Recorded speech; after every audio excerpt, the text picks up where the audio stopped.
I'm Morgan Doremus with RT Book Reviews, and today I'm with a United States debut author, Catherine McKenzie. And I say United States debut author because you are from Canada, and you're very, very well known up north.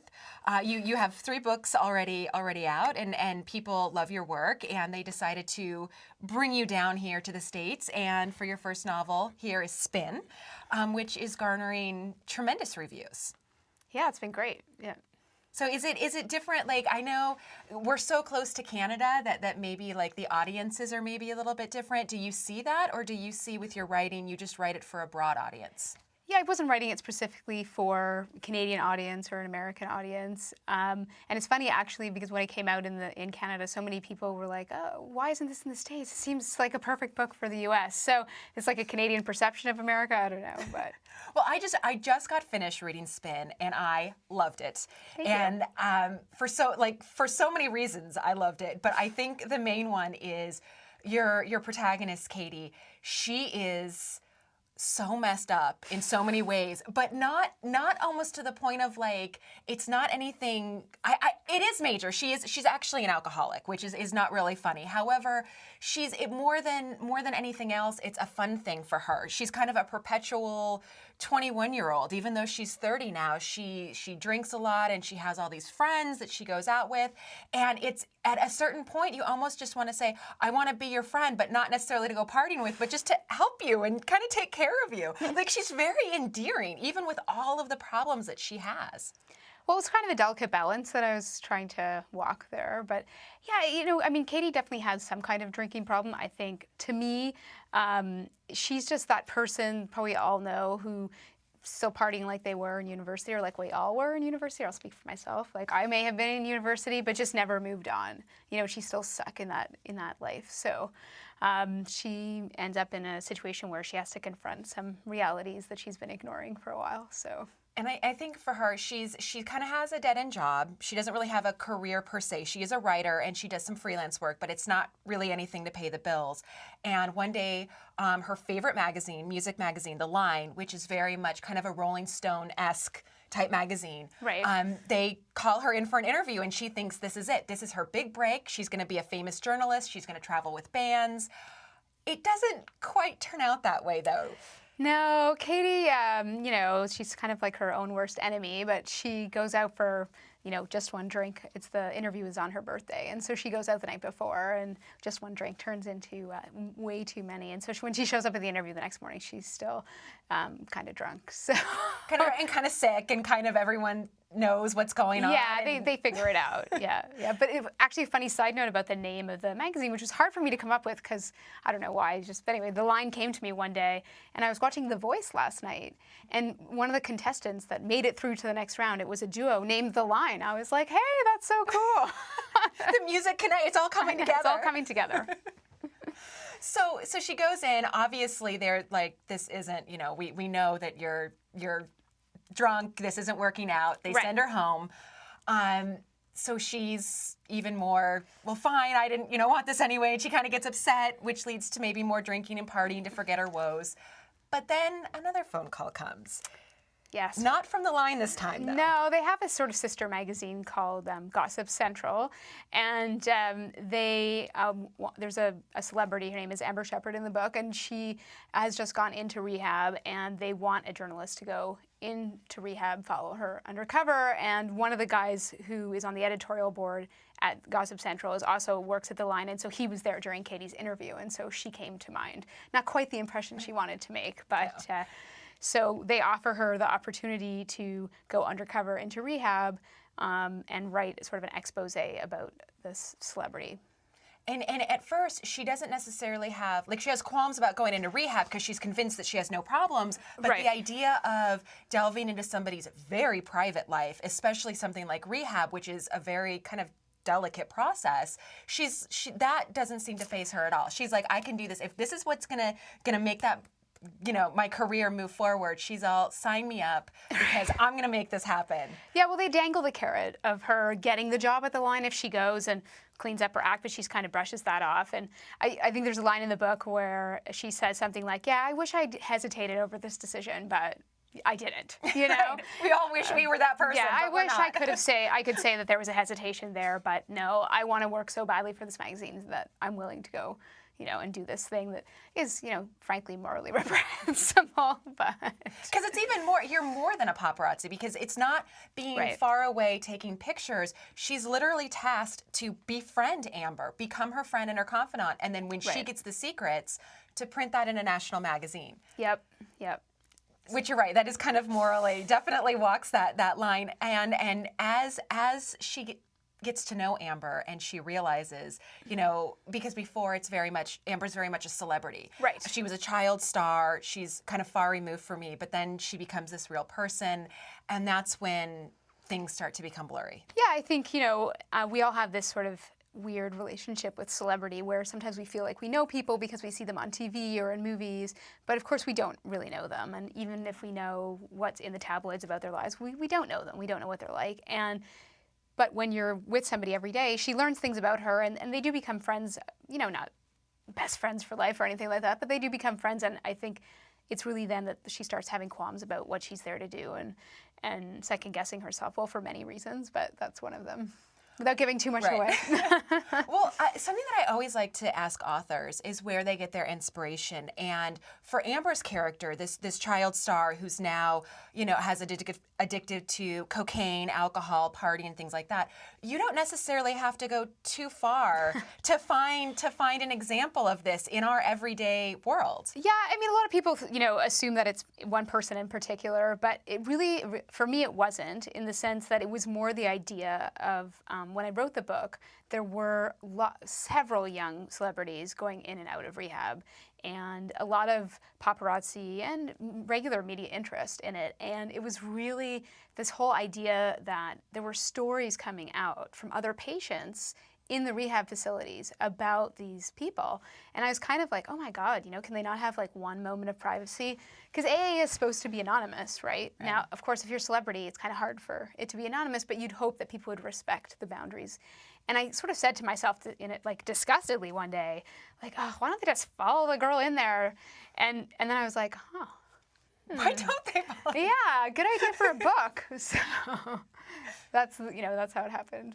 Well, I have to ask you, for Katie, for the character, she is, like I said, she's 30. She definitely has a drinking problem. Her career's not going anywhere. Her friends, if you really want to call them that, are more kind of drinking buddies. They don't Right. even know what she does or how old she is. She kind of hides from everyone around her. When I look at her life and I look at your life, you're not like that. You're well respected. You work. You're a lawyer. You teach. You're an author. Like I would consider you having it very much together. And so, what was it like to get into Katie's mindset? Because it is written from her point of view. Right. I don't. Everybody, you know, has one thing that they project and another thing inside. But no, I mean, I'm not Katie. Katie is not me. We do share musical tastes, but I pretty much hope that's where we stop. I don't know. Honestly, some books, the voice of the main character is a little hard to get, but really, literally, from the first page, her voice was there for me. And the first line of the book is, "This is how I lose my dream job," and that was the first line that I wrote. And just bam, in the first chapter, her voice was there. And you know, I guess maybe I'm a 30-year-old crazy person in my heart or something. But I really, you know, I could sort of see the world through her eyes, and tell a story hopefully realistically that way. So, Well, for such it's very interesting because there's such heavy topics in it, because when she does go into rehab, she goes, of course, undercover to get the story on someone else, but she still has to go through the program. So she's Right. learning all of these things, and she, of course, in her head is like, no, I have no problem. I can stop if I wanted to. It's not a big deal. But then as she's going through the program, she comes to realizations about herself, and some of the things is not really pretty in her family, and they talk about her past relationships, and all of these things start to come up for her. So while on one hand, that's a very emotionally wrenching part of it. Also, just her as a person, she's a very, I want to say, she has a young voice and she has a vibrancy, and she does have fun. She likes having fun. So we get kind of, the tone is maybe a little bit lighter, and it's an interesting way that you balance kind of the heavy topic with maybe a little bit of the lighter tone. Yeah, I mean, it's weird too. When I was thinking about the book, so I got this idea for the book, and usually I let things sort of germinate for a couple of months because not all ideas lead somewhere. And I started thinking about it, and for some reason, I just knew I wanted to write an out-and-out comedy. And I was like, how am I going to write a comedy set in rehab, like without it being a joke or taking things too lightly? And so that was really something that was in my head the whole time, was that I didn't want to make fun of AA or rehabilitation centers or the real problems that people have, including maybe Katie. But I did want it to be, in general, funny. Hopefully I achieved that. But it was something that was definitely on my radar the whole time when I was writing it, this sort of tightrope walk. And I just heard that the movie rights have been sold, and literally just like this past week. Yeah, just this last week. Yeah. So I have to ask you, of course, how do you feel? Like it's very early in the process, so Yes. you don't know like exactly where it's going yet. But how do you feel about having this book and your characters maybe up on that big screen where people can watch and because it's a whole new experience? It would be an amazing, totally different experience, and who knows? Literally, they buy an option to the rights, and it's a smaller production company who is based partly in Canada, and they're really excited about the project, and hopefully it'll get made.